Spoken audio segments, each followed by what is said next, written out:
less than 2 weeks, Matthew Beers will line up for round 4 of the Lifetime Grand Prix at Shamwari. Then it's Little Sugar and Big Sugar on consecutive weekends in October. Matt then returns home to tackle the first multi-day gravel stage race in the country, the 7-day Nedbank Gravel Burn in the Eastern Cape. So, Gravel Burn. Yeah, so basically Kevin Vermaak called me up. He's the founder of Cape Epic, and he's now sold that, and now he's made this new Gravel Burn. And yeah, he called me before he was even allowed to really speak about it or anything, and he was like just trying to figure out how he can get this whole thing done. And obviously he came to me.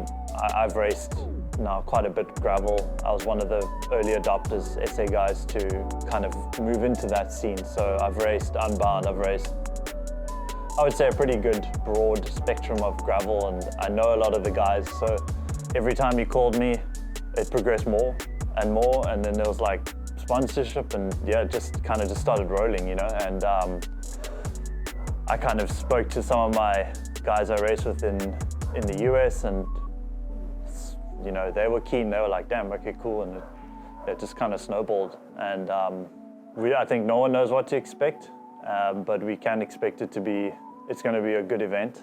And it's just awesome to have I think what's going to be a massive race in South Africa for the gravel, like Cape Epic, which is going to attract huge international riders for the years to come. I think it can only mean good things for us here. The inaugural event is sold out at 500 riders and is generating great excitement among cycling enthusiasts around the world.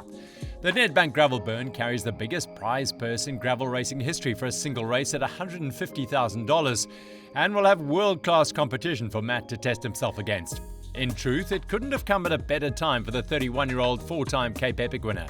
Yeah, I think the biggest draw card for me is the multi-day format. That is where I excel from epics, from all the stuff. That's really what I'm quite good at, and to have that now in a gravel format, this new discipline that I've pretty much now solely focus on. I mean, hey, why wouldn't I? It's like it's a match made in heaven, and I think it's going to be quite a different dynamic because gravel is a little bit more tactical, but I think that's all that's going to make it very exciting for people to watch, and yeah, for sponsors and everything. So it is a big goal. Like, I would love to win it, especially the inaugural one. I think that's always really cool to, for the first person winning the epic, first person to win Gravel Burn.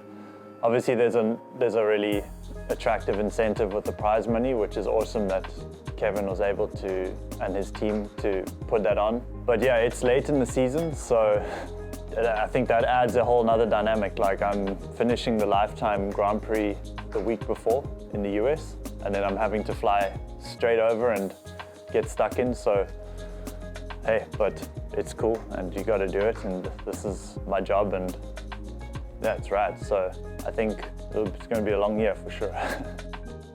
We'll obviously have quite a few riders, like teammates there, and with Johan and Travis. So it's going to be interesting to see. I think we can, if we discuss it. Well, we haven't discussed it, still a little while away, but there will be, for sure, it would be dumb not to use each other and try and,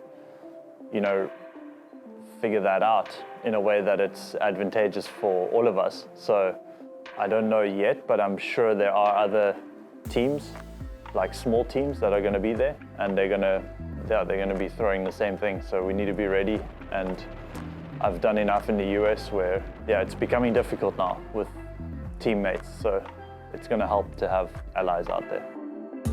Matt grew up in Knysna, where the race starts, so local knowledge of routes and roads should be a factor. I mean, I know a lot of the routes around there, I don't know them but I know the terrain and what I've discussed and what I've heard from him. And yeah, there's going to be days where it's super smooth and full gas, probably 40k an hour close average. And then there's going to be days where it's chunky and gnarly, and yeah, you're going to have to just be ready that you're going to have some days where you're going to be cruising along in a big peloton, and then other days I think it's just going to be every man for himself kind of thing. So that'll add a great dynamic to the race and make it where like anyone can kind of win.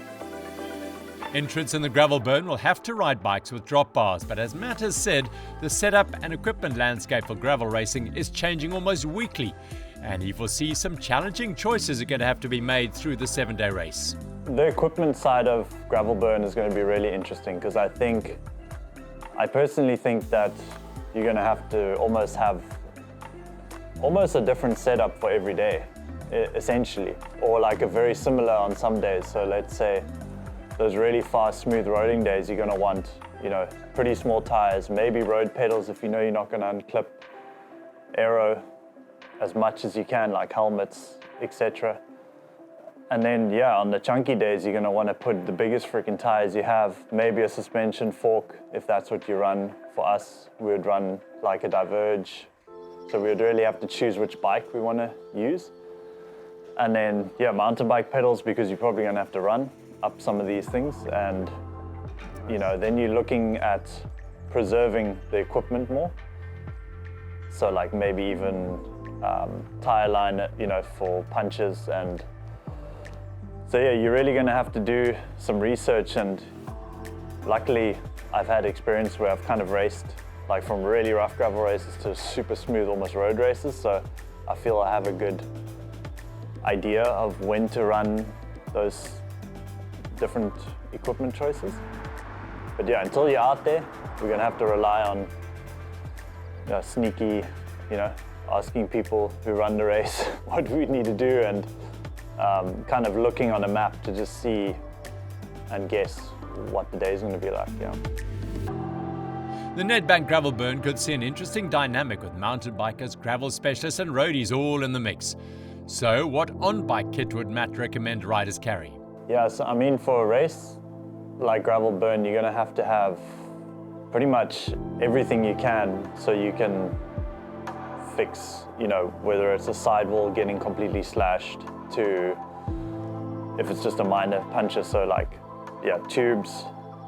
It'll be much like kind of epic and how we do the Lifetime Grand Prix. It's just like anything that can go wrong, you kind of have a solution, same as Unbound. You're just gonna need to be kind of ready for anything out there.